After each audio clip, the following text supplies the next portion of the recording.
Tudo bem, estamos de volta aqui no canal Reforço Teológico para ministrar mais uma aula para vocês aqui pelo Instituto Superior de Teologia Cristã Turip. Então, esse vídeo é o vídeo do curso em pós-graduação ou da grade curricular do curso de Teologia, chamado Teologia do Antigo Testamento. Tá? Vamos dando continuidade, hoje eu vou falar sobre através da Teologia da Aliança. Falando aqui um pouquinho sobre o que Gerald Van Hande expõe que as diversas fontes têm diversas maneiras de interpretar a aliança. No entanto, todas concordam que a aliança está intimamente ligada à lei, isto é, o homem faz parte dela no cumprimento e na obediência da lei. Esta lei não é necessariamente a lei do Sinai, e sim uma lei dada por Deus em suas alianças com o homem, Noé e Abraão, e visava a obediência deste.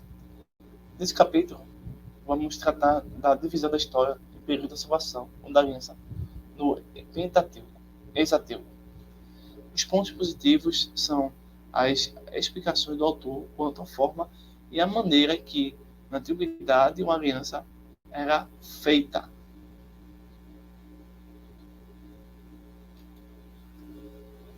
Os pontos negativos consistem na linguagem um tanto difícil do autor que não clareia essas ideias. Vamos lá. Origem das origens. A história das origens. Por causa dos relatos da criação não serem documentos antigos, pode-se dizer que antes do século VI, VII e VI, Javé nunca foi venerado como criador.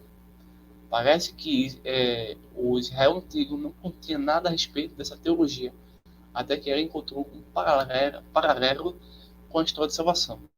Para que a história de salvação pudesse existir, a história da criação não poderia basear-se em mitos cananeus, e sim em uma realidade histórica. Baseados em sua própria história, definiram a noção de criação, pois Javé criou o mundo e criou também Israel. O alcance da concepção da criação, com isso, teve grande êxito. A criação é tida como ação histórica de Javé e é inserida no tempo e no espaço.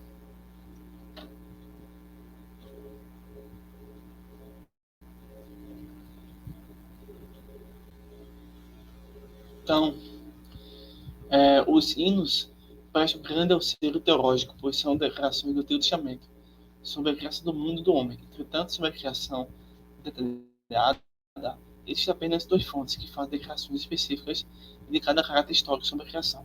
Código Sacerdotal, Gênesis 1, do 1 ao 2, e Narrativa já vista, 2, parte 4, verso 4, parte B, ao verso 5.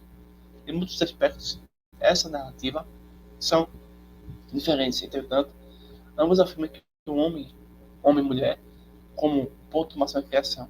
As diferenças consistem no fato de que P se preocupa com o mundo, Deus se preocupa com o mundo e com o homem. No mundo, enquanto G se preocupa mais com o homem e seu anseio e seu relacionamento. Não há, no Antigo Testamento, uma profunda reflexão teológica sobre o pecado.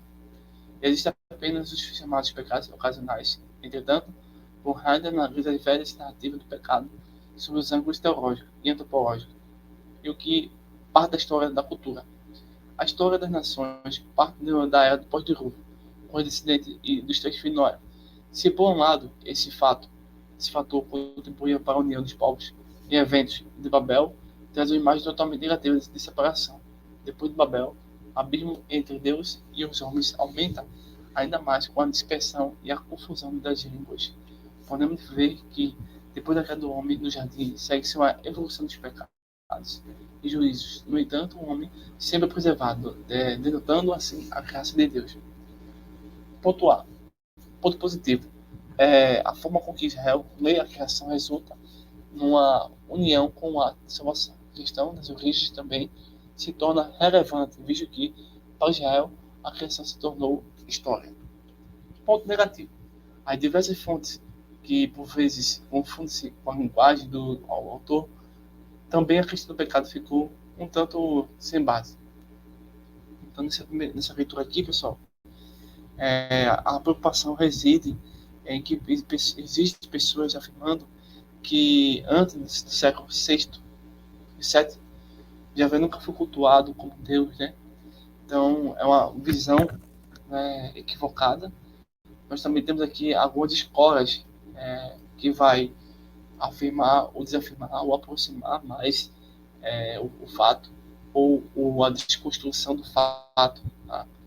E assim a gente percebe aí essa profundidade de reflexão teológica, né, sobre esse assunto.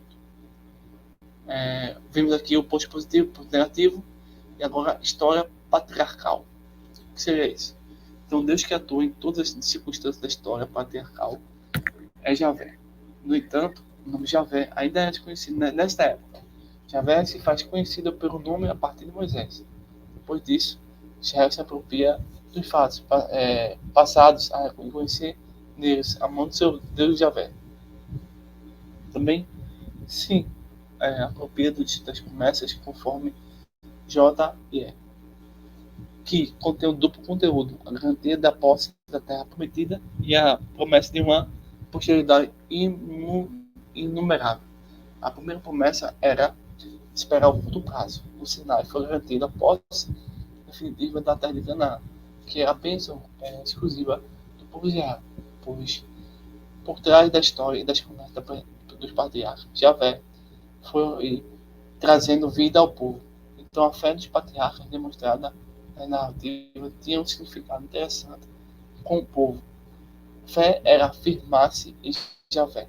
Com isso, Deus se revelava ao seu povo, não escatológico, mas contemporâneo.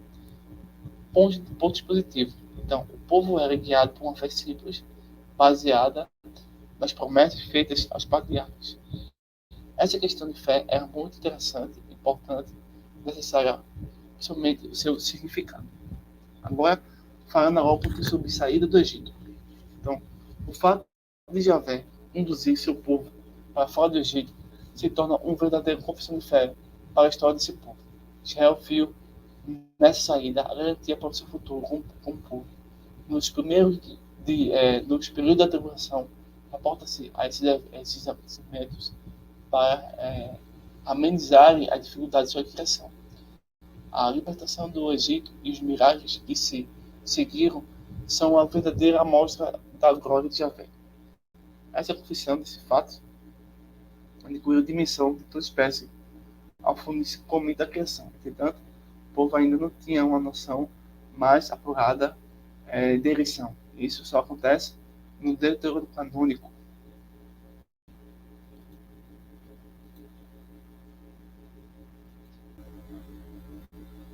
Então, fizemos aqui.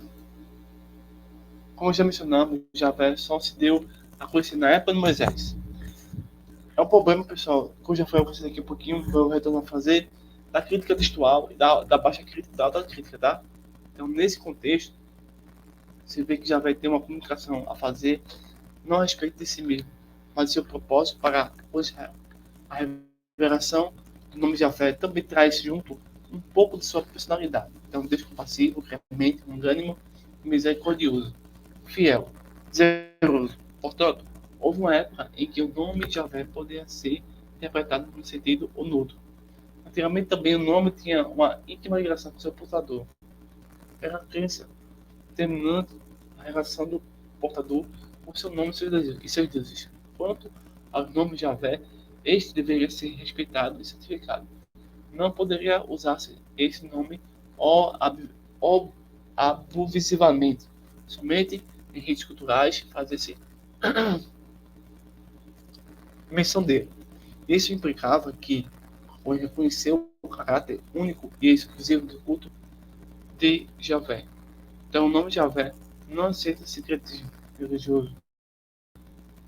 Quando isso acontece, ele é profanado.